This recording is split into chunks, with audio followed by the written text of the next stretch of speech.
Hello, and welcome to another episode of Break the Cycle. Holy shit, the music's playing. Yeah, holy shit. Is. We've done it. Woo. I don't understand. I don't understand why. Sometimes we hear it, sometimes we don't. I don't get it. You may notice that I do not have a beard right now. It is very weird to me too. I promise you, it's strange.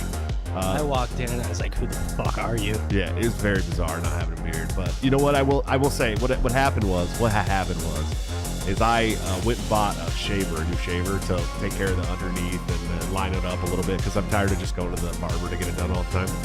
And I got home and started shaving a little bit in the bathroom, and I was like, fuck it, I'm just gonna take it off, and I did.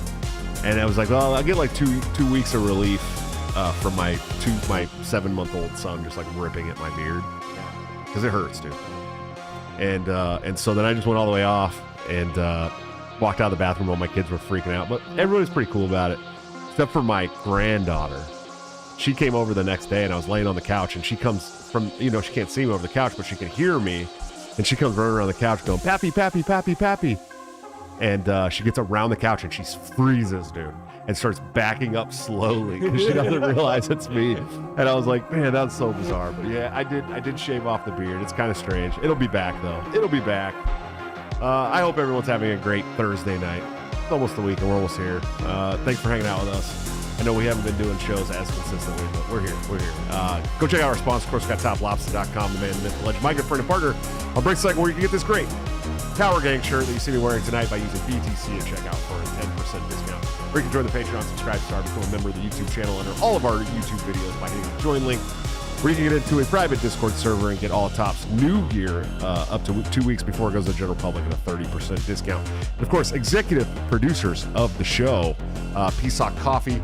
Go check out Peace Hawk Coffee today. With the small coffee roasting business, Peace Hawk will sell delicious micro batch roasted coffee online while donating at least $1 of every pound sold to worthy foreign aid organizations like Yemen Relief and Reconstruction Foundation. While their initial focus will be on Yemen Ethiopian coffee, they will have some affordable Central American varieties available too. However, Peace Hawk will always donate at least $1 from every pound sold to worthy foreign aid organizations. When you buy Peace Hawk coffee, you're not only buying great coffee, you have a chance to support the economies of countries struggling against the effects of war, support stellar private aid foundations doing life-saving work abroad, support stateside peace activists like myself, and of course my good friend Will Hobbs, who started this company. The name Peace Hawk will be the counter to Warhawk, who is aggressively pro-war. This company will be aggressively pro-peace. Check them out today. Sign up at their email list at peacehawk.coffee. I'm sure that when I get a link, you'll get some discounts and all that good stuff too. But that's a good company to support. If you like coffee and you hate war, what could be better? You know what I mean? We do got a great show for you guys, and I'm very excited. Let's check in with my wonderful co-hosts, Mr. Ryan Kurt. Sir, how are you doing tonight? It's been a rough one. My favorite esports organization, who I've been a huge fan of for 10 years, last year I was voted the best fan of the entire organization. I'm absolutely shocked, buddy. Yeah. So I'm very big into them. Counter Logic Gaming, they folded today, so they are no longer in any esports. The brand is essentially dead, and yeah, their League of Legends spot was bought out. So it's a bummer. So I could use some Yep Cox in the chat, and then also to make my day worse, AJ's sitting over here drinking a Bud Light. So I wasn't even going to introduce AJ tonight, bringing Bud Light into my studio. The estrogenizing beer that'll give you tits the size of basketballs. May Kid Rock curse your next children that you have. AJ, how are you doing tonight, buddy? I'm doing good. Yeah. Chinese balloon free. Still? I can tell the difference. I can tell when it's a chick and a dude. Just saying. And I had the day off from work. I stayed home. I had a sick kid. Oh, good. So But it turned out she brought your just like sickness over puked in here. the middle of the night, and that was it. That ain't nothing. So it was just like That on happens. an iPad. We with as many kids as we have, that just happens every night. Yeah. There's always one kid throwing up. It's just how it works, bro. We're just used to it at this point. Could be a virus. I've told you, I've sat in that living room catching Tato's puke as he was throwing up in the middle of the living room several times, dude. Like just catching it, like with my bare hands. Like, fuck, dude, stop puking on my wood floors, man. Well, I got a day off work, and my 5-year-old got a day off from kindergarten. So. Nice. Hell yeah, dude. For those of you who do not follow me on Twitter and Facebook, we got some cool news this week. We are having Smith Brood number 9. His or her name will be Nico, is what we're looking at. If it's a girl, it'll be Nico Evelyn. We haven't figured out a boy name yet for the middle name, but it's going to be Nico. Either boy or girl will be Nico. So we'll have 3 children, 3 and under, and they will be Matteo, Rocco, and Nico. Pretty cool. We're paying tribute to the Italian forefathers of Julia. Of course, their middle names are named after my family. We got Matteo Floyd. My grandfather's name was Floyd. My favorite uncle is my Uncle Steve. So we got Rocco Steven. And then Nico, if it's a boy, we'll figure it out. If it's Evelyn, that's my grandmother's middle name. So, yeah, pretty cool. We're excited. Number 9 for me. Of course, 2 of them don't live in the house with me anymore. My oldest has moved out with her 2 kids. My 2 grandkids. Yeah, I know. I shave my face and people are like, "You really a grandpa?" I'm like, "Yeah, I'm really a fucking grandpa. What do you want from me?" So, anyways, we got a great show for you guys, and I'm very excited. This gentleman hit me up, although I had seen his clips several times before he hit me up to come on the show. And he's pretty fucking based, dude. He's a lot of fun. Very smart guy, super into history and culture. He runs the Illegitimate Scholar podcast. Mr. Samuel Urban, how are you doing tonight, sir? Yeah, I'm doing great. Thanks for having me. Yeah, congratulations on your many children. That's Thanks, fantastic. Yeah, I appreciate it, man. It's it's a labor of love. I was telling somebody on Twitter today, they're like, "Man, I don't know how you do it. I got 2 kids and I'm going crazy." And I'm like, dude, if I didn't have a woman that is able to ground me, I would be as bald as possible at this point. I probably would have either been in an insane asylum or definitely a heart attack of some sort, some kind of massive coronary. If it hadn't been for my wonderful woman who really, keeps us all grounded. She's Italian, so if you fall out of line, she stabs you. You know what I mean? That's how it works, dude. Dude, that's terrific. I actually I had to convince my Italian American girlfriend, who's literally sitting on the couch right now, of the exact same thing, that she is just as much of an influence on me being able to do this as anyone else. Yeah, it's true, dude. She's very goal oriented. Big time, and she's the reason why I fucking was like, all right, man, I'll go. I think she just nagged me about real estate for so long that I was finally like, all right, I'll sign up for the fucking real estate class. I don't know what you, and now here I am, like 3 weeks away from taking my real estate course test and becoming a real estate agent in Iowa, and it's because of her. She pushes me because I know that if I don't do the things that she says I need to do, that at some point she's gonna let me know that I'm fucking up. You know what I mean? And nobody wants to deal with an Italian who's telling you you're fucking up, dude. Just not a fun way to live your life at all, man. Absolutely not. Hey, so I've watched some of your, some of your clips and a couple episodes now since we talked on the internet. But it's pretty good stuff, man. Why don't you tell me about the show, why you started the show, what it means to you, and all that good stuff? Yeah. So the name of the show is Illegitimate Scholar, and the reason for that is not because I don't view myself as legitimate. It's because mainstream institutions don't view me as legitimate. So I was out of high school. I joined the Marine Corps. I was there for 4 years. Got out of the Marine Corps. What's that? Condolences. Yeah. No, that's a good point. Yeah, I got out of 4 years for a good reason. Don't need to do more than that, but at least you finish out your one contract, and that's fine. I went to college. I want to be a history teacher. I want to be a history teacher my whole life. It wasn't what I thought it was. I didn't like the limits on what I could talk about, so I now just bring my content to my podcast, and I have a larger audience than I ever would have had in a classroom. I get to talk about what I want to. So I talk about interdisciplinary social studies, history, anthropology, economics, everything like that, from a non-mainstream perspective. Right, which is important, especially if you're going to do any kind of not mainstream media of any sort. And it's funny because when I first started this podcast, and there's a lot of people on Twitter like, oh, the podcasters, and they talk all this shit about podcasters and stuff. But people would be like, isn't that like such a fucking saturated market? And I'm like, no, dude, not for our ideas at all. We need way, way more people doing it than we have, and that's the problem. And and another big problem, of course, is production quality for the people that are in our sphere, right? A lot of the times it's not done very well. But truly, I think that anybody should, if you have something to say, you should buy a mic. And we're in an age where you have the opportunity to build your own audience. You don't have to be on the fucking news to get a point across or to teach people about things. And it's so important to the cultural aspect of all this stuff, right? Because this is what I argue with libertarians about, right? As you guys know, I was the vice chair of the Libertarian Party. I was on the national committee for the Libertarian Party for 5 years. I am still. I'm getting emails today about apparently the Iowa State Board kicked somebody off the fucking Joshua Herbert kicked him off the board, and so I'm getting emails because I'm on the JC. So I have to. So like by this weekend, I have to come up with like a judiciary finding about this situation, and I'm like, oh, dude, you guys know that I like just left the party, right? But I'm still on the JC, so I'm gonna issue my opinion. Yeah. I'm going to give my very judicial I'm going to end it with the honorable Joshua Smith at the end. And, you know, if you're going to make me a judge, I'm going to be a fucking judge, you know? I would end it with the honorable and fertile. The honorable and fertile. Yeah, absolutely. But it's like, so here's the thing.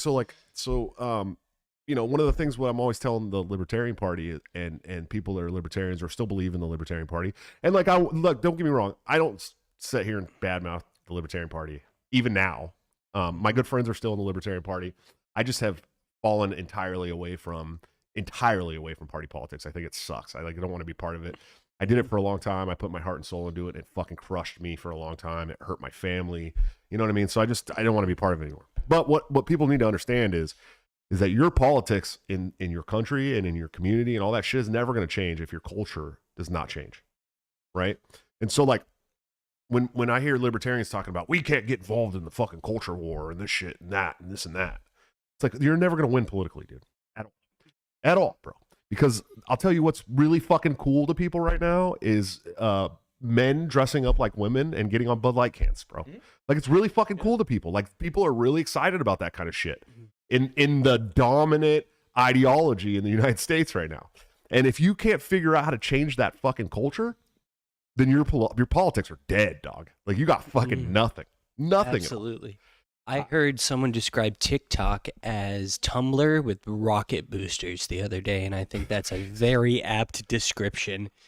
I don't know. Sam made a face. We could see your face, dog. Yeah, you just can't see ours. I know. I don't even remember what that face was. You said a couple of things. The with booster. What did you say before? Tumblr with boosters. No, I was TikTok is Tumblr with rocket boosters. Yeah. That's good. What was said before that? I think that was where I was talking about the culture and how if you're working in politics and you have no heart or drive to fight the culture war, then your politics are dead on site, in my opinion. Yeah. So like interdisciplinary social studies is what I do, but my two main ones are anthropology and history, right? Anthropology is the study of humans. So you're talking about human nature and how humans think. And culture is this thing that people, they associate with like, you know, music and art and whatever, but it's way, way more than that. Like culture, those are really manifestations of culture. Culture is really how people think and they interact with the world. And I think you're spot on, man. I mean, I'm biased because anthropology is my favorite thing. Study of humans, cultural anthropology is my thing. But like, it really is so important because at the end of the day, the things that we believe in politics, the root of them is the values that we hold and how we view different situations. So, I mean, what I see in the culture is the example of like more serious. Of course, the thing with Bud Light is serious, but it's more serious than people realize. But like with the culture around like guns, the culture around gun control versus like guns as a protection for a society, as like how important as they are, once the culture leaves gun ownership, I mean it's gone, and that is going to have like vast it's going to have vast consequences. Everything goes back to culture because culture forms the way that people interact with the world and in the way that people think about all situations. So when you change the culture, you change the politics. It's not the other way around. I agree. Yeah. And on that front, just this week, I became a little like the Dylan Mulvaney on the Bud Light can thing is whatever, but something that happened that terrified me on the culture war front is one of the members of Mr. Beast's crew, who is probably the most popular person on the planet with Gen Z. They started taking hormone replacement therapy, and that is, I mean, that's hundreds of millions of people seeing this and it being promoted to them and it being promoted as cool and trendy and exciting and fun. Who did that? Chris. Chris? Oh, not Chris. Carl? No, not Carl. Chris. He's divorcing his wife, and is now on hormone replacement therapy. Wow. Okay. Mhm. And going by to transition to a woman? I don't know. He just said he's like gender non-conforming or some shit. Oh, he's one of those they them people. Maybe. Why would you be on I'm- hormone therapy for that? Yeah. I have not a fucking clue. He's a they them that wants titties. That's what's going on. Maybe. I don't know. If men had boobs, would we ever leave the house? Well, yeah, because you can't do much with boobs. I don't know. Think about it. They're fun to touch Just and saying. stuff, but they're not gonna. You know what I mean? Not I gonna mean, take you all the there would way. be a lot more men leaving in stretchers. After, time 35, 36, that's when the heart palpitations start. Listen, dude, I'm a fat guy with titties, bro. It hasn't changed anything for me at all. I promise you. Why are these guys taking hormone therapy when most dudes have boobs? You could just Just wait 10 years. Yeah. Just wait 10 years. You'll have the tits you No, want. it's coming. Wait till you're 40. You'll have them, dude. You don't need to change your entire Yeah. chemistry. You know what I mean? You can wait till 40 or die before 40. Yeah. What's that? Holy fuck, dude. Well, it's very common for especially people that started on hormone replacement therapy younger to develop cancer about Oh, of course. 15 years Yeah. after they start. Well, hormone anybody who's replacement ever done a therapy. fucking round of tests knows that, bro. You know what I mean? And that's the truth. Like, listen, dude. People in the weightlifting community that have been taking hormones, which are steroids. I Mhm. mean, let's call them what they are. When you're doing hormone therapy, you're taking some kind of steroid, right? And if you watch the fucking powerlifting and weightlifting and body competition people since the 70s, they drop like fucking flies from heart attacks Mhm. and cancer, dude. Like flies. And we haven't even gotten to the long-term studies of this massive, sweeping fucking hormone therapy movement that's going on. I reckon to say that in the next 10 to 15 years, cancer is going to double minimum. I mean, this is the next lobotomy, but I don't even know which one I would consider worse. Yeah. Because at least with a lobotomy, you're not really aware of the hell your life is. Rogan does TRT, abrogate authoritarians. Good friend of the show. Great Yeah. supporter. Thank you. $2 super chat. He says, yeah, Rogan does HRT, I think, replacing lost testosterone. They actually just call that TRT. Yeah. And it's a testosterone replacement therapy. And the way that works is they will take you to your normal level. Yep. They won't take you way over your normal level like people do when they body lift and stuff, which is still, there may be some long-term effects of even going to your normal levels at that age, but no serious complications have been shown from people, and TRT's been around for 15 years. Basically, or it more, so. just as far as we know, or as far as I know, it inhibits your ability to naturally produce testosterone. Well, and I just hit 40, so I learned that at 40, through my own insurance, I can go get my T levels checked, and I can get on TRT through my insurance. So I'm like, fuck, I might do that, dude. Of course, do I need it? I don't know. My guess is that if everybody over 40 went to go get checked, yeah, you do. It'd be a You little do need while. it. Yeah, Probably you need a a little little bit. Not much. But I can still make babies every 30 minutes. You know what I mean? No shit.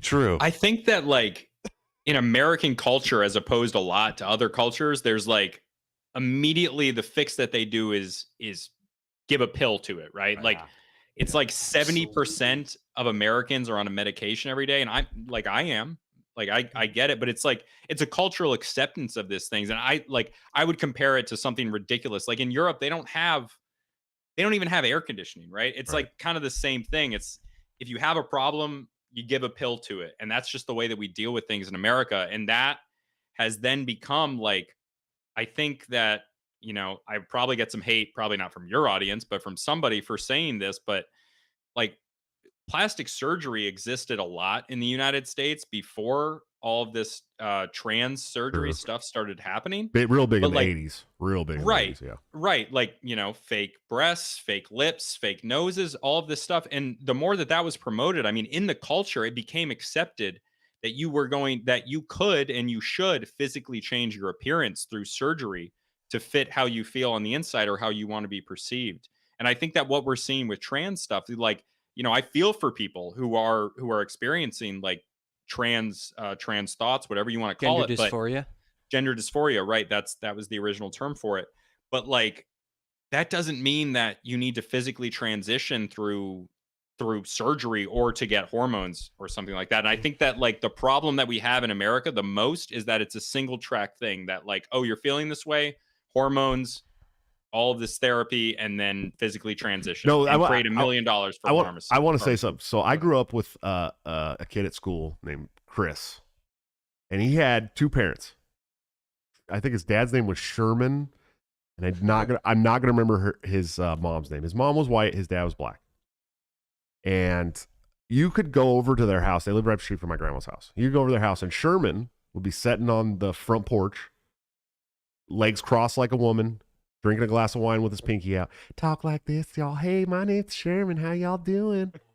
And his mother wore like the brown bomber jacket with the fur kind of here and like the fucking aviator glasses, and she didn't comb her hair, and she was like, "Hey, what's going on?" It was the most bizarre relationship I've ever seen in my life, dude. Okay. And it was a man and a woman. Okay. Yeah. Now, when I was a kid, you could be a feminine man or a manly woman. You know what I mean? Like these were things that happened and occurred. And it didn't necessarily mean that you wanted to be a man or that you wanted to be a woman. It just meant that you had these tendencies. And I think a big problem in the United States, and I don't know if anybody else has talked about this on podcasts or anything like this, but I think a big problem in the United States was the outright attack on what they call toxic masculinity, right? Mm-hmm. Right? Where all of a sudden, if you were manly, you were being attacked, right? Like you were just being attacked for just exuding normal male tendencies as a toxic trait. Okay. And I think that younger kids kind of saw that and started getting more feminine, right? Like they were like, oh, we can't be manly. We can't go out and fucking, take care of our women. And you know what I mean? Like, and they started becoming more feminine. And then they got to a point where it was like, well, you're feminine. Why don't you just become a woman? It was like our youth were just like pushed. And now they're like doing this to kids as young as 8 and 7 and 6 years old, dude. You know what I mean? I think you have the genders wrong here. I think positive femininity, like I do think that like healthy masculinity has been attacked, and also toxic masculinity, and we have a good job of distinguishing between those two. But healthy and positive femininity has been absolutely replaced with either masculinity or toxic femininity, and there isn't a lot in between. So you're either pushed to screech and become histrionic or to transition. Well, I think both things are true. I think that both things are true. Mm-hmm. And I just used the male as a with the trend that we're seeing. But it's the same on both sides. If you play up, look at I'll use fucking J.K. Rowling's as the example here. Okay. She's very feminine. Like if you've ever watched an interview with her or anything, she's very feminine, dude, right? and she's against males coming into women's spaces, even if they Mhm. dress like a woman. Okay, but anybody who falls out of that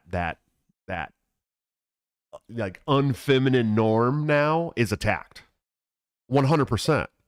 So I think for some women, it's probably easier if they're like, well, I'm just a fucking guy now. You know what I mean? Like truly, or the opposite is true too, where I think it's just easier for some men to say, well, I'm just a woman now. I don't know. You know what I mean? Because there's dudes that aren't gay that are, Jenny Cadell. She's not a gay dude. You know what I mean? I know, yeah. She's Well- married to a woman and has kids and shit, right? Yeah, that would be, so we can kind of break down the whole trans thing into three different categories. So there's onagotophilia, which Jesus Christ, we're about to get really fucking autistic. here, yes, aren't we? yes we are. All right, which keep it short, buddy. All right, we got a guest. I think the case you just mentioned Fuck, would here it fall comes, into that. dude. Everybody get And then- ready. If you needed a there's bucket of popcorn, go typical get it gender now. dysphoria, which usually people transition in their 30s or so, and then there's rapid onset gender dysphoria, where girls between the ages of usually 14 and 20 very suddenly and urgently want to transition to be a man, and that third category didn't exist until 2016. Okay. And that's the vast majority of the cases. Well, I will we're say that seeing Bud now. Light is gay. Mhm. Dylan Mulvaney is a fucking circus entirely by This himself. tastes great. Yeah, like piss water. Yeah, it's It really tastes good. fine. What's your take on all of this, buddy? Sam? I mean, number one, Bud Light sucked before Dylan Mulvaney had anything to do with it. Bingo. Okay, that's the really important thing. It's a terrible fucking beer. Terrible. Yeah, drinking Allagash White. But I don't know what, but okay. My theory on the woke stuff, like whenever there's a woke advertisement or something, my theory is there's no real pressure for this. No one drinking Bud Light thought it was a good idea to bring Dylan Mulvaney in, except for the fact that it gets so much attention.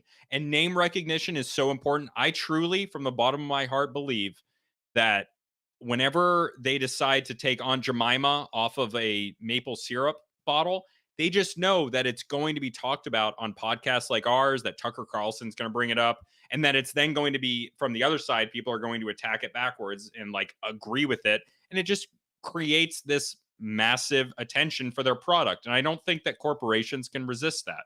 And I think this has more to say about corporations than it does about like the actual stuff being talked about, because corporations will always act in their own best interest at the detriment to everything else, because that's what they're meant to do. That's what the individuals involved in it are paid to do. So then in a corporation, if they know that they're going to get more attention from something, regardless of how dumb it is, regardless of if it's taking everybody who isn't white off of any product, but leaving on the white people on like the Quaker Oats bottle or cylinder, then they're going to do it because it gets them attention. I don't know why Bud Light decided to choose Dylan Mulvaney, but I think that it got them the attention that they probably wanted. All press is good press. People say that, and I tend to agree with them. Yeah, I agree too. I will say that, that week where fucking the SPLC was attacking me and the Mises Caucus was like the most watched the show had ever been, bro. And it was probably 80% of those new viewers and listeners were just there to hate. But hey, thanks for watching. Yeah. We gotta commit some hate crimes. Yeah, we gotta start committing some hate crimes, dude. It's the only way we're ever gonna get our viewership back. And you're right on target, by the way.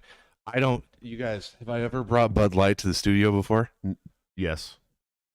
Maybe once, I'm maybe a pretty sure tall you boy. have, yeah. Okay, that's a horrible example. But I normally drink Miller Lite, or I bring in a tall boy of Modelo or something. Yeah, he or usually like brings something odd. Modelo Tall Boys, which is also That's owned by way better. Anheuser-Busch. And Yeah. by the way. Yeah. Yeah. And Yeah, in fact, if you really wanted to boycott, But I did it for attention. I know you did. And I know. Oh, they're gonna say something about this. Listen, man, you showed up dressed in straight up Russian like army. Oh, gear yeah, before, I get it. I'll Listen, bring that back next week. listen. If you really wanted, and I'm going to tell you this as somebody who doesn't drink any of these fucking beers at all, how many beers would you have to stop drinking to boycott the entire corporation that makes Bud Light? It's something like 127. 127 different beers. Dude, Dude. They make United beers that you States. like. I guarantee it. I Yeah. love Stella. I think Stella's great. I think Bud Heavy's all right. Like they make Shock Top, dude. And like, this is, and I'm come gonna give you guys a heads up here, okay? Because I don't drink a lot of beer. I don't. I'm just not a big Mm-hmm. beer drinker anymore. But when I do drink beer, I like to personally drink Belgian beers. And in fact, there's only 13 in the whole world that are made with Trappist monk yeast. Okay, that's blessed by a Trappist monk. Okay, one of my favorite beers in the world. Okay, you were calling me gay and we're talking autistic about. No, this earlier. isn't Like, snob shit. This is how next you level. This is how you keep from drinking a beer that puts a weird fucking caricature of a fake woman on the can. You drink a beer from Belgium, okay, that is made and blessed by a Trappist monk. We're talking about an Abbey Blonde like Duvel, right? Amazing beer, great beer, fucking crisp, refreshing, high fucking alcohol content. Will fuck you up off of one tall boy, right? Mhm.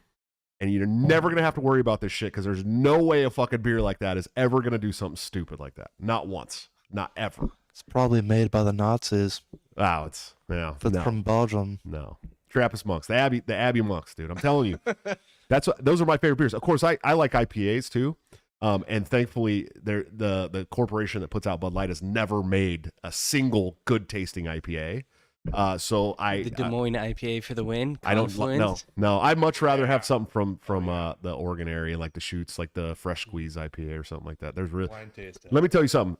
You guys in the rest of the country don't know anything about the Cascade hops up there in fucking Washington and Oregon, dude. It's the best hops in the world, in the whole world. Yeah, probably made by communist. Yeah, probably. But you know what? But you know what? They don't put Dylan Mulvaney on the bottle. They would if they could. No, they wouldn't. Yeah, they No would one. if they could get the No. name recognition. They And would. I'll tell you, no. And the funny thing is, all the hop farmers are actually a lot of the hop farmers are fucking Orthodox Russians, Christians from like Eastern Oregon.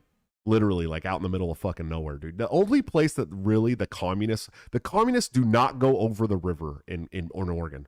They stay in Portland, they stay in Salem, and they stay in fucking Eugene, dude. Outside of those three cities in Oregon, it is as conservative as you possibly can get. And you want to know something funny? Nobody ever talks about this, but do you know? And I'm not saying that I support this. I need to make this a disclaimer, okay? He supports Do you it. know that Prepare yourselves. nobody will believe this, but it's true. Go look it up.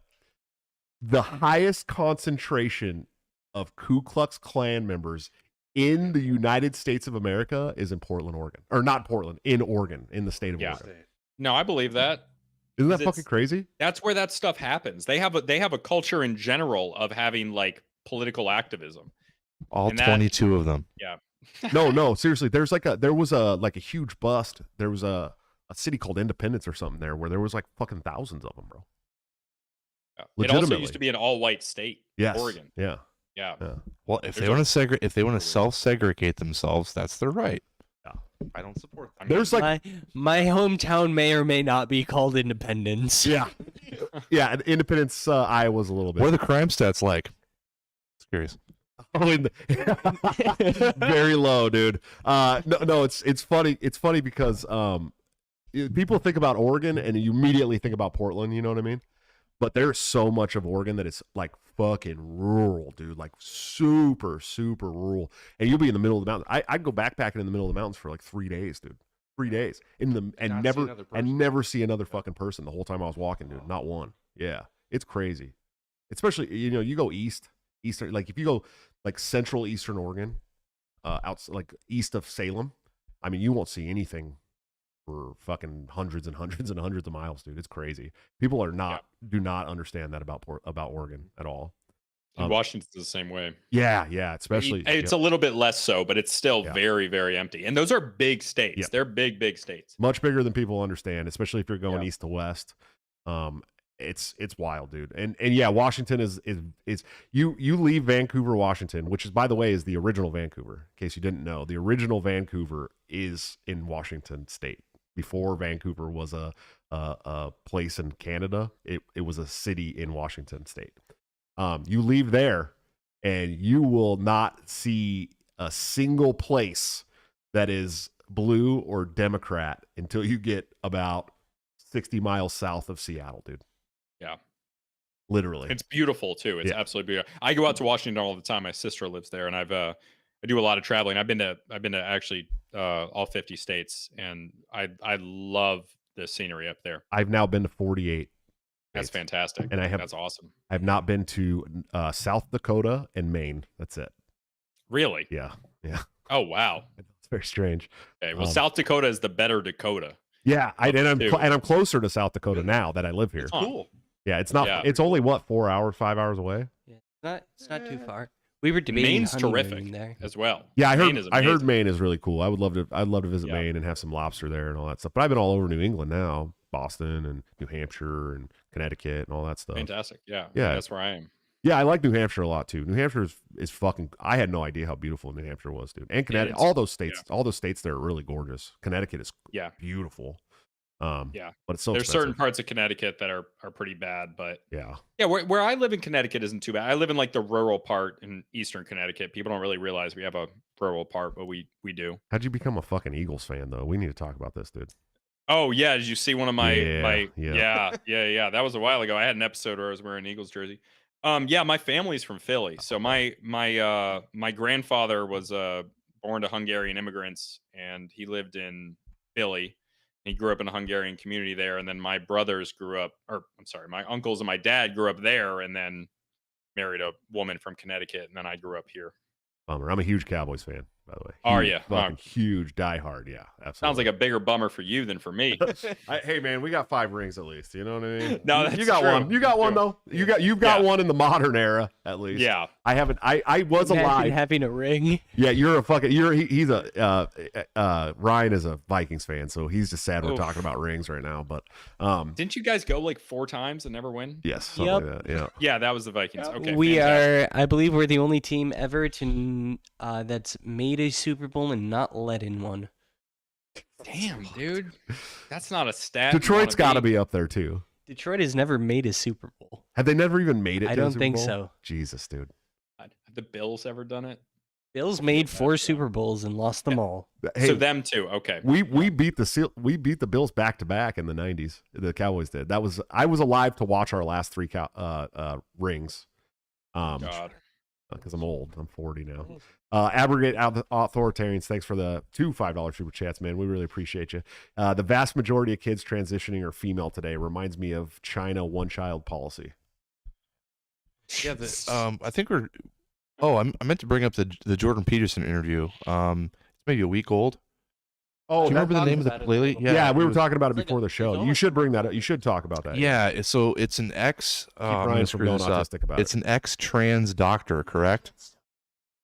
A transgender counselor or therapist? Gender therapist. Yeah, gender therapist, I believe. To be clear, they're not transgender. But they are. To be very clear, this is a woman therapist who counseled trans youth. Is that what we say?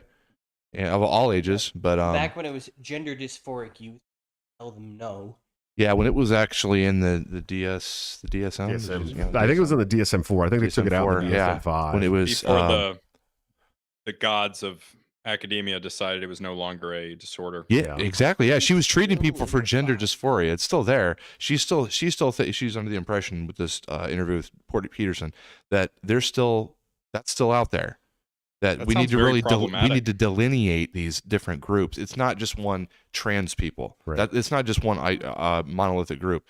So the girls that are going trans it's sort of a social contagion. Rapid onset dysphoria. Yeah, rapid onset. And then listen, the interview is awesome. Go check it out. We'll spray a link. It's called what it is, dude. At this show. Trendy. That's really what it is. Yeah, it's trendy. It's trendy. So that now you're seeing the non-binary. I mean, what do you have to do to be non-binary? I'm non-binary. Yeah. All you got to do is say I'm non-binary, and that's it. So and then if anybody disagrees with you, you get to fucking, basically you can martyr them in front of everybody, right? And the government's gonna be like, well, that was a hate crime, so you got what was coming to you. You know what I mean? The bullet point was Big Pharma is kind of honing in on this fast track to hormone therapy, and then eventually surgeries, and then follow-up surgeries because that fucked up, and then follow-up surgeries because that fucked up. And I'll tell you this, dude. Big Pharma are evil. They're fucking evil, dude. But they are not. That word again, guys. What they are not, though. What they are not is stupid, bro. and they can see the trends, and they are a business. And at the end of the day, all these companies want to make fucking money. And when they see a trend, they hop on that fucking trend real quick. Or are they doing what the consumer's asking? Yeah. I don't know. I think that like calling them evil is like it as an organization, these organizations have minds of their own, right? They have charters, they have whatever, but corporations they exist to make money for their shareholders. So the officers of that company, CEOs, executives, everything, they're all required to make money for that corporation. So I think that their actions are evil, definitely, especially big pharma. But at the same time, it's like I view their actions more from a calculated, inhuman, like RoboCop type shit, right? So like they're not evil. They're not trying to do evil for the sake of doing bad things.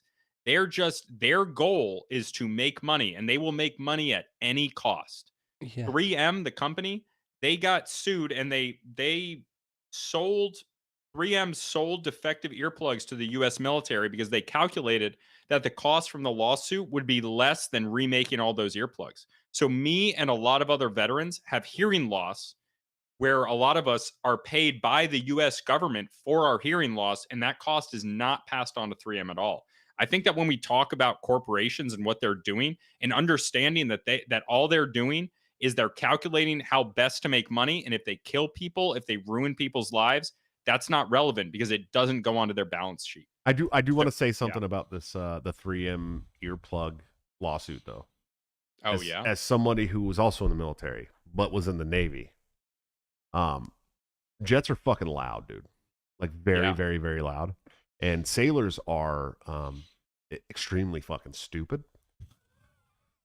And I will tell you, My dad has hearing aids. yeah. And I will tell you that we on the flight deck, because I was a flight deck guy for a long time. Yeah. We do have our cranial that has earmuffs on it, and you're supposed to also wear those 3M earplugs underneath those, right? Double ear protection. Yep. And fucking none of us did that. Zero of us did that. In fact, you were lucky if you didn't pull one of those cranials off and see somebody with just straight up headphones in there, listen to music, not paying attention to the jets flying around them, dude. Okay.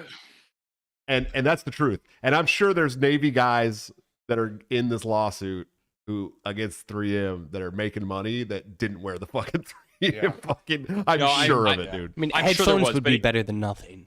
In this case, like the earphones themselves they didn't perform the way they were supposed to. So yeah, look, I know plenty of people didn't wear their earphones. I was a mechanic. I made sure to wear my earphones or my earplugs all the time. We didn't need the double. Freudian slip there, buddy. We got you. Wait, what did I say? You said your earphones, your headphones. Yeah. My earplugs, like I wore them, but it's those 3M ones specifically, they didn't perform the way they were supposed to. I know everyone doesn't wear them, but that's not what that specific case was about. I have a question about that. So I have two veterans here that were in loud spaces, right? So you can go to Shields and buy like digital walkers for like $40, right? And they run on like AAA batteries. They don't have those on flight decks. No, dude, because the fucking noise canceling headphones. No, because those cranios. Yeah. Okay, you got to understand. Were you in the military? Weren't you in the military? No. Oh, okay. No. My dad was on a carrier. You got to understand the way that military contracts work. First, okay. You may pay that at Shields. Yeah. They would probably pay $1,200 a piece because the government. So the way the government works is every department is delineated a budget, and you have to fill that budget, dude. Because you'll never, ever be able to ask for more money if you don't fill that budget, right?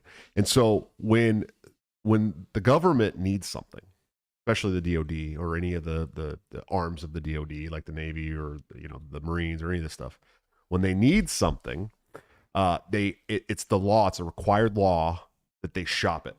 They have to put out, we're taking bids and offers. Yeah. And all these companies come to them with their offer, right? Yeah. And you would the lowest think, bidder. It's always the lowest bidder. I get it. I get that part. Well, that's not true. Okay. You would think that it should be. Yeah. In the normal market, it'd be like the best product for the lowest price, right? Yeah. That's not how it works in the government. The government, when I was working below decks for a while, and I'd go to the shop and talk to the shopkeepers, right? They'd have these pencils, They'd be writing with a pencil. They'd be like, "Do you know that the military pays $14 per pencil? Every single fucking pencil." And it's because they have to keep their budget high to ever ask for more money. And that's the whole government is like that, bro. Like, so they're constantly hitting the edge of it's just like the fucking federal government, right? Constantly raising the ceiling, right? Raising the ceiling. Because so they're padding the value. They're doing it on purpose, bro, okay. so that they can continue to take more money. It's all it's what it's all about, dude. That's what the whole government is, one giant fucking scam, dude. The jobs program for the bureaucrats that are a part of it. Exactly, dude. And this is exactly what it is. It's their fucking so no, they can't. Maybe they could, but it would cost them $1,200 a piece when we could get them for $150 or whatever, right? Yeah, I'm just thinking about if a carrier was full of like Blackwater employees. No, yeah, what their gear would look like. Yeah, if it was Blackwater employees, sure, but no, I'm telling you that these government organizations they fucking pad their budgets and they have to get to the very end of that budget every year, right? Every fiscal year, so that they don't get any of their budget taken from them, but they can also continue to ask for more. And I've talked about this on the show with Waco, right? This was right when the fucking ATF was about to put in this huge like budget expansion. They were up for a budget. Yeah, they were up for this budget expansion, right? And all of a sudden they're like, oh, well, we got a place we could. So their terrorism is really on the rise right now, and the domestic terrorists. Yeah, you never heard about prior to Waco, dude. You're old enough to remember some. Oh yeah, but prior to Waco, you didn't hear about fucking domestic terrorism, dude. It wasn't a thing that people. You can't tell me there was that was early. Maybe not an email. There was a phone call. Hey man, we need headlines. Yeah. Like, oh no, that's proven. Do something. That was proven. The news was there before the siege, bro. Right. Because they knew, because the ATF called them, was like, hey, we're gonna have this shit going on. We need some big exposure because we're gonna be up for budgetary constraints, right? And it's like, dude, they all work together, and that's where when you start talking, I'm going on a fucking schizo rant right now. It was a cluster. It was a cluster. I'm about to go on a huge schizo rant about it's timely. It's about timely. the cathedral and shit, and how they work together in tandem, and you know what I mean. But that's the truth. It really is. The mainstream media, the fucking what would be considered today the social media and tech companies, the government, they all worked together on Waco to pad their budgets, bro. Like all of them did it. Yeah. And it's really wild to think about that. You never heard about domestic terrorism and on the rise in the United States prior to that event, dude.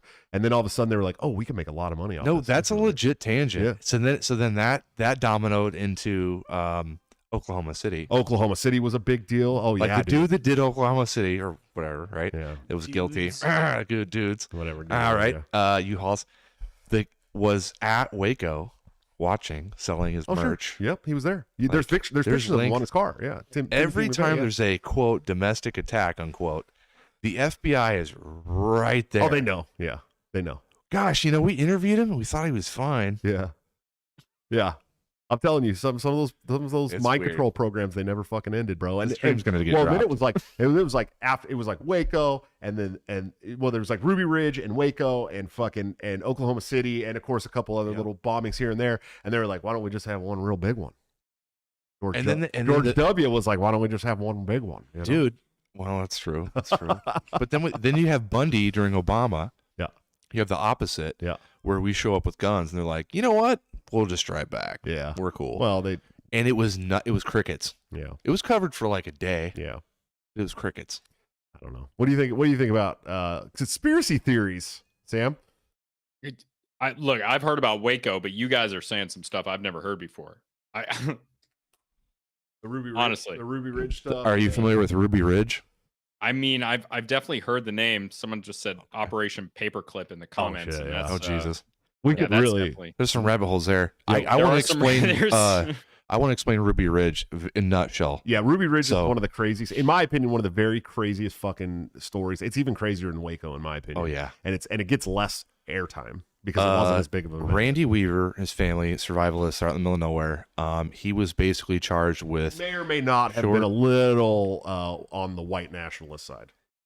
Okay, I mean, if you believe in America and you're a white nationalist. True. But anyways, so I'm a white person that's a nationalist, I guess. Yeah. So I'm not supposedly, sure that makes me a white nationalist, but well, they'll call you that. Supposedly, he cut a shotgun barrel shorter than 18 inches. Well, and the thing, well, you got to back it up because it was the government. The government asked him yeah, to it was do an it. FBI informant that infiltrated this group in the woods, and told him, listen, we're paraphrasing here. I don't know exactly what went down, but I need a short barrel shotgun. Will you make one for me? Randy says, sure. No, he said no several times. Oh, he said no. Yeah, I won't do it. I won't do it. Pushed him to do it. Yeah. And then finally, he was like, fine, dude. To shut this guy up, I'll do it.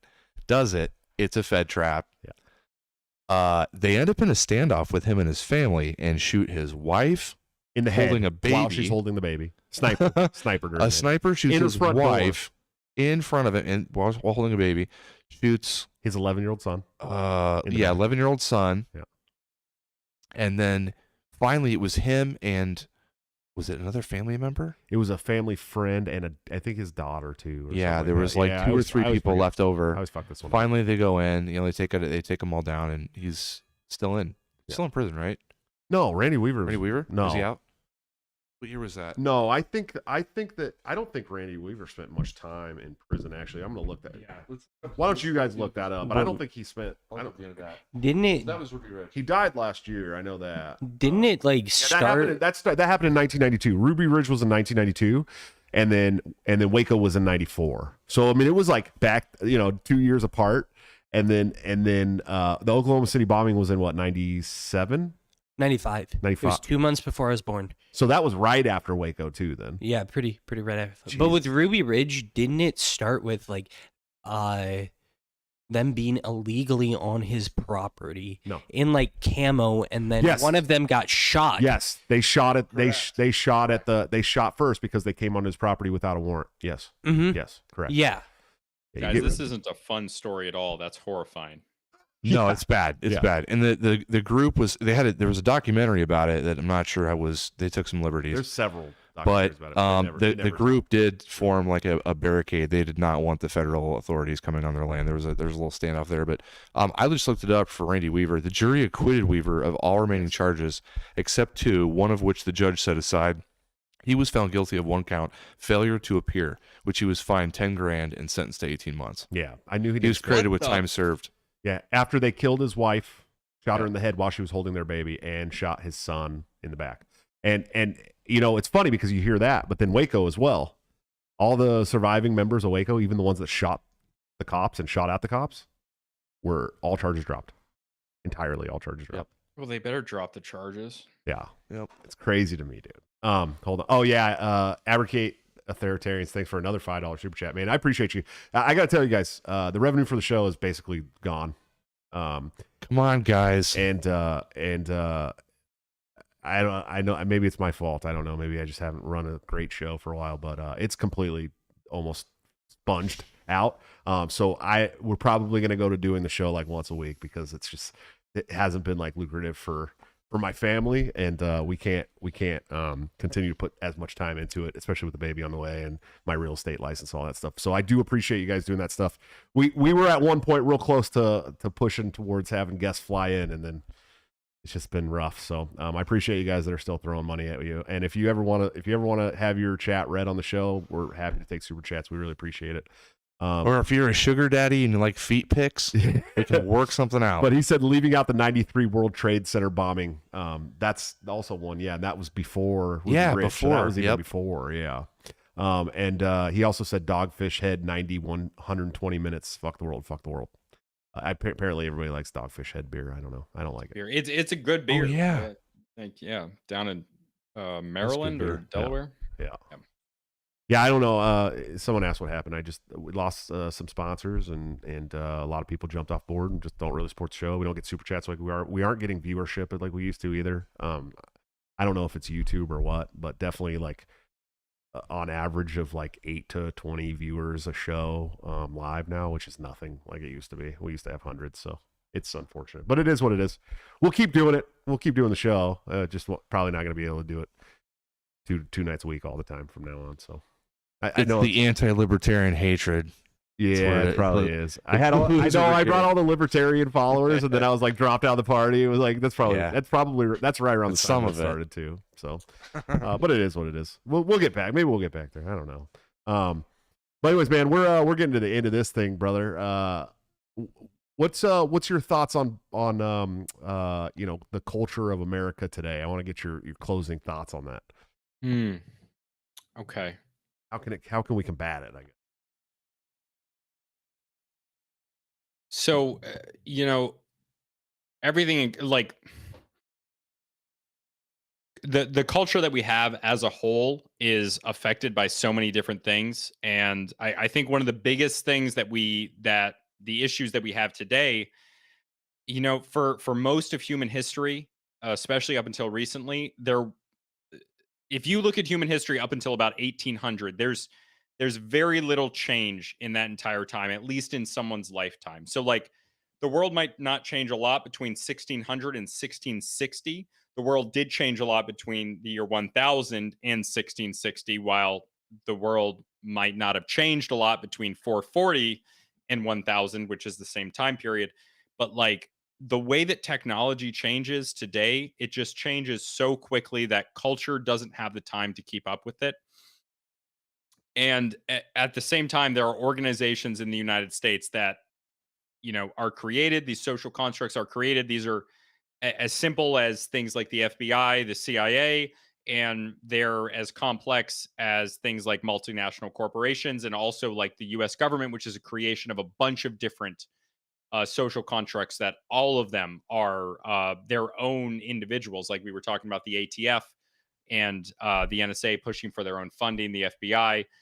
Those all make up larger social constructs that have minds of their own as well. And with so much complexity, there comes so many other widespread problems that we have. And what we have right now with the technology that we have, on the one hand, I feel like we're just totally fucked because technology is going to change so quickly and it's going to keep changing. So there's really nothing that we can do. On the other hand, you know, it's possible that we've had some non-arbitrary shifts that require, like in the use of social media, that require a few years for them to be worked out, a decade or two. These massive cycles work over time.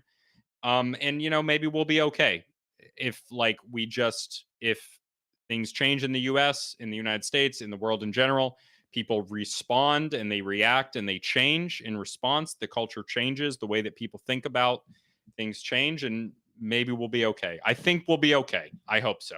I think we can win too. I really do. And Yeah. I argue and make fun of shit and jest like the fucking Bud Light thing. Like I don't really give a shit, bro. Like I'm not gonna drink. I wasn't drinking Bud Light before this shit happened. You know what I mean? I don't care. But I do see that there's a lot of people that are just fed up with the culture the way it's been in the United States. And I know how empires work, bro. You know what I mean? Like it'll never last the way that they want to make it right now. It'll never last. It will crumble, and there'll be a new generation that'll be like, now we got to pick up the pieces, and I think what people miss with that, and obviously the culture, like the empires crumble, like things they eventually break down, but at the same time, it's very hard for us to tell while we're in this moment whether we're in a moment of reform or whether we're in a moment of absolute collapse. Sure. And I lean towards us being in a moment of reform. You come to a position where the culture is no longer serving the needs of the people, and what that requires is a shift in the culture. But it doesn't mean that everything has to collapse. And I don't think that's going to happen. I think that there will be changes in the culture, just like happened after the crisis of the American Civil War, just like happened in the crisis of the Great Depression. And we'll be stronger on the other end and more prepared for the world that changes as it is. And it's possible that we return to regionalism where America stays with its power in the Western Hemisphere, but I don't know if that's all that bad. Well, man, I appreciate you coming on. I'm definitely a much bigger fan than I was even before the show. But before we take off, can you let people know where they can find you, listen to you, support you, all that good stuff? Yeah, ill_scholar on Twitter and illegitimate scholar on YouTube, Spotify, Apple Podcasts, everything. Illegitimate Scholar is my podcast. It's mainly audio forward, and I talk about all things social studies, mostly history and anthropology. I do want to say that his at on Twitter is fucking dope. I don't know why, it just reminds me of like old school, like like hip hop group or Ill, something. Ill yeah. Scholar. What's up? What up, y'all? I'm Ill Scholar. You know, I don't know. Yeah. Just I like it. I was thinking about the Beastie Boys when I made it, Yes. to be honest. Yes. I was like, I had to shorten it. I'm like, yeah, ill scholar. Perfect. Works fucking great. Time to get ill, motherfucker. Absolutely. Well, hey, Sam, thank you so much for coming on, man. We really appreciate you. If you could just give me like 2 or 3 minutes to close out the show, we'll start the members only show for the last couple members that still watch it. Yeah. Okay. Fantastic. I'm just gonna use the bathroom. All right, while sounds that's good, brother. Thank you. Okay. All right, guys, another awesome show. He's great. He's really good, dude. That was we've had some good shows lately. Poof was fun. Yeah, Poof was awesome. Poofy was good. And Yeah. we need to bring back And- on the dude from the Lore Lodge too. He was fucking sick. In the future here, we're gonna have Brett Coleman. Who? Brett Coleman. He is one of the biggest NFL YouTubers out there. He makes content for the NFL. He good. currently makes content for the Los Angeles Chargers as well. Oh, sick. We're gonna talk about him. We're gonna be like, yo, why you guys keep making this woke shit? We're trying to watch dudes bash each other's heads in, and you keep shoving woke down their throat. He makes shit about like film, like breaking down film and technique and like the nuances of play calling and all sorts of different things. The nerdy shit about football, and it's awesome. Not very. He's many a good people are gonna friend. Watch that show, but we'll try. Oh no, I will bet you $50 that it will be. I love it. You and I are it gonna have will a be our fucking biggest blast, show dude. since. I love football. Yeah. Yeah. I will bet you $50 that it'll be our biggest show since Clint. In Oh. terms of live viewership. I think the Lore Lodge. I think Aiden Mattis from Lore Lodge was the biggest, most watched and listened show that we've had since we've been back in the studio. Oh, really? You know, nobody can hear you up there. We're still live. No. We're getting ready to end the show, bro. I'm standing over here like you cut it off, and we're taking a For break. you guys that don't know, AJ sits there and pounds at least 3 beers while we're doing the What show. the So as fuck? soon as I hit the fucking end credits, he's in the bathroom. There's a bathroom literally I like gotta 4 pee. feet away from him. I So thought it he's was like a pee break, he's and then you standing guys are there. just riffing. Yeah, I think the show with Aiden from the Lore Lodge is the most watched. And We need a Bigfoot collab where we do a Bigfoot. or no, maybe it was a Scott Horton show. It was a Scott Horton show. Oh, but yeah. They're a Bigfoot in Iowa, yeah, and you need to experience it. yeah. He needs. You can hear them. Maybe he can come here and we can make some content and do like a recorded Yeah, thing, and we can bring him out into the woods and be like, okay, listen, motherfucker, yeah. you find us a Bigfoot right now. I can call them. Yeah. We can tell.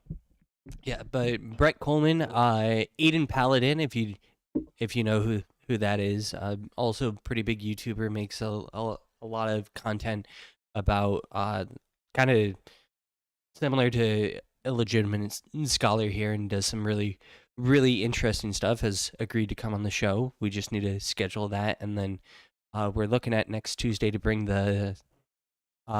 back Jules Cutler, to talk about how to deal with the rise in your house valuation and how to appeal that. I have some shit to say about that on Tuesday too. As somebody who's about to get my real estate license, I've been watching the valuations here, and it's fucking insane, dude. Like doubling. Yeah, mine went up 30%, and mind you, it was lower. The valuation was still lower than I bought the house for. So Julia got a job, for you guys that don't know, and she's fucking killing it right now, dude. Like in sales, like, Fuck yeah. she like tripled my pay in 1 month, bro. Yeah, off just commissions. And so I'm like, fuck it, dude. If we're gonna be making money like this, let's buy a fucking huge house. Like buy a fucking. And I was like, we could, fuck, dude. If we could save up $500,000-$600,000, we can buy $8 to $1 million house, right? No, dude. I looked at the fucking. So I was like, oh, dude, we could. Okay, let's save up fucking $800,000, put it down and buy $1 million fucking 6-bedroom, 4,200 square foot house, right? Fuck it, why not? Dude, you know what our property taxes monthly will be on that because of these valuations, bro? Because of the property tax in Iowa, it's like the 8th highest property tax state in the country, dude. Did you know that? Yeah, I do. And so I was doing the math on it, and our fucking property taxes alone would be over $3,000 a month. Yeah. It'd be more than what we're paying in rent right now. Yeah. Yeah. Mine's like, well, mine's gonna go up, but mine was like $3,000 last year. It's gonna go up a lot. A lot. Yeah, I couldn't it'll believe it, probably bro. be about I couldn't $5,000. believe it, dude. Yeah. Try and buy a $1.2 million home in Iowa and see what happens, bro. Yeah, and I bought a working class home. Like, Yeah, but if I would have bought any time before 2022, if I would have bought in the 2010s, it wouldn't have been a 6-figure home. It's just going to be you guys living in my neighborhood. That's what's going to be happening. I don't even know where I've never been to your house. In the next 10 years. Yeah. You guys have to come over. It's a great neighborhood. Nice. All right, guys. Well, we're out of here. I love you all to death. We will be back on Tuesday. Sounds like we'll probably have Jules Cutler in the studio. So that'll be cool. She's the chair of the Iowa State Party. She's been on the show before. She talked about her. She's from Russia, and her family escaped communism in Russia, and she had a pretty good show on here. If you don't remember that, so that'll be fun. And maybe a show on Thursday too if we can book it. We'll see. We'll see how it goes. I appreciate all you guys throwing cash at us tonight and hanging out, and I really appreciate our guests. Everything was great. I'll see you on Tuesday. But until then, don't forget to break the cycle.